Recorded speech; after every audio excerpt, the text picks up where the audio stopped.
while the original HD800 was known as this incredible sort of audio microscope for analyzing the smallest details and nuances in a track, HD800S was designed to, again, try and maintain that same aptitude for critical listening while making the headphone a little more accurate and a little bit more musical as well in some ways.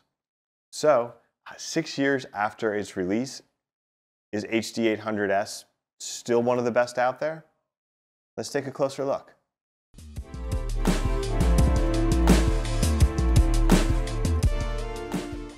For the HD800S package, I feel like the best term is maybe a premium standard. It's a really solid package, nothing exceptional, but everything's good quality. You get the retail box, and inside of here, there's another box inside that's a little bit more sort of premium box that the headphones and everything else are packed in. So there's, of course, the headphones themselves. You get two cables, one 4.4 millimeter balanced and one 6.3 millimeter. The cables themselves are pretty nice. It's a cloth wrapped, fairly hefty cable there. Also get, so there's a physical manual over here you can see, and then also it comes with a digital manual on this USB stick. You can also just use that for whatever you like, I guess. Rep Sennheiser, and you want to give someone your mixtape or something. And of course the headphones themselves. HD800 and HD800S have a really, unique, distinct design. The build is generally solid. It's a mix of like aluminum and plastic. It's got this sort of adjustment system. It's pretty good, opens pretty wide for large heads. It all feels very lightweight, but also, solid quality, very comfortable headphones. It's a really simple design, but because of the lightweight and the good padding, it ends up being really comfortable. And they include this cloth bag, not really a case, more of a dust cover, something I would, put my headphones in the house, not something I would put them into travel. So yeah, solid overall package. But how do they sound?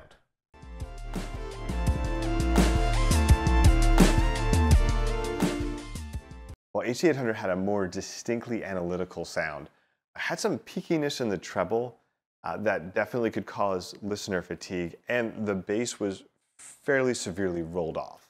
HD800S extends that bass slightly, though not fully, and combats some of that peakiness in the treble to give you more of a classic reference sound that's just sort of bright neutral.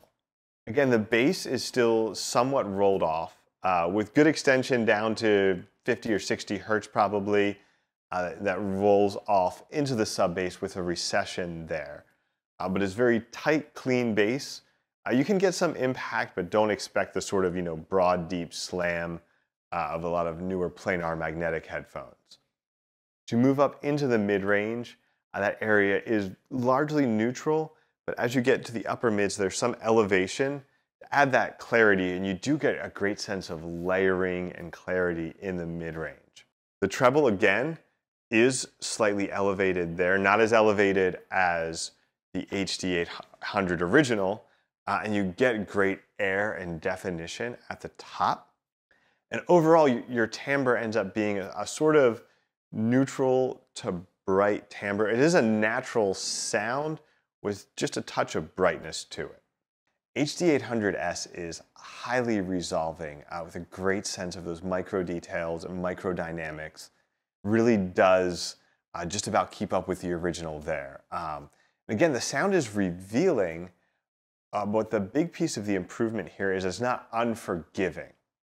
So you get all of that, the dirt and grit in the recording and all the issues, you can hear all of that, but you don't have the track become unlistenable or fatiguing just because of the recording quality not being great. You can hear this with a lot of classic rock as well, where the HD800S hangs pretty well for a lot of genres and ends up being really versatile, especially orchestral music, acoustic music, and a lot of other genres where HD800S really excels.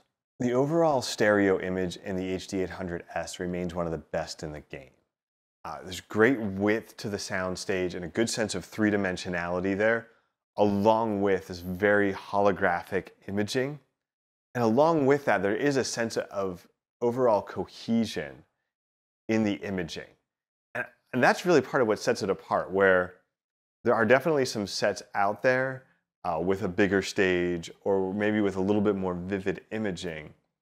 But under $2,000 or even close to twice the price, I don't think there's anything out there I've heard that combines that sense of three-dimensionality, holographic imaging, and overall cohesion in the sound as well as HD800S does.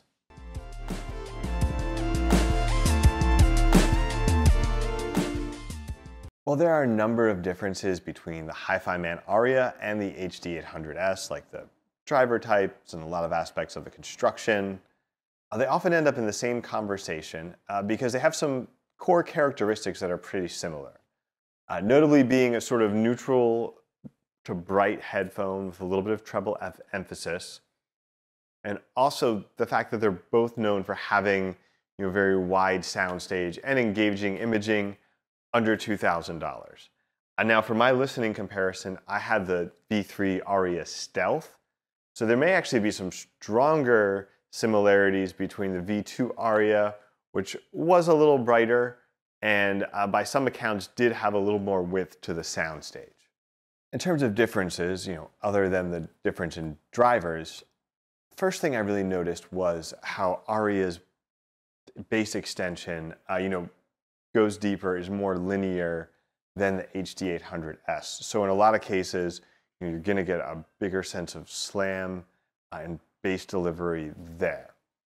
As you move up into the mid-range, I found that HD800S had a slightly more transparent feeling, and just a little bit more vivid with vocals as well. And again, in the highs, I felt, depending on the track, the instruments, the specifics, HD800S could feel a little bit more natural in the treble, where Arya occasionally delves into that slightly tinny sound with certain instruments. Some recordings of violins, I think in particular I noticed that, where HD800S remain more natural sounding to my ears. In the imaging, there are again some really similar characteristics, and this is a matter of very small differences and nuances between the two headphones. I found HD800S to be just a little bit more cohesive and a little more lifelike, where I think Arya may have been a little bit more vivid in the imaging. So, and a lot of this again came down to the specific tracks where HD800S really did excel more to me with songs using more acoustic-based instruments. Now, whether that was, acoustic guitar in indie rock, or that was a orchestra, violin, cello, trumpets, etc., in a sort of soundtrack orchestra recording. Whereas more modern productions, more electronic instruments, Arya sort of excelled a little bit more there, where I think those aspects where HD800S could be a little bit more transparent and a little bit more natural in the highs were lost with electronic instruments, which aren't natural. And Arya could actually deliver a little bit more sense of timbre and texture in some of that. So that, the preference there is really going to come down to, kind of the specifics. Some of it's just going to be your gut, what you like better. Whether you want that bass extension that Arya provides. I think in a scorecard, I might have rated the HD800S just a little bit higher, but in practical terms, because of that bass extension, I might pick the Arya for my own use. So yeah, they're both really solid headphones that are going to be perfect for the right listener.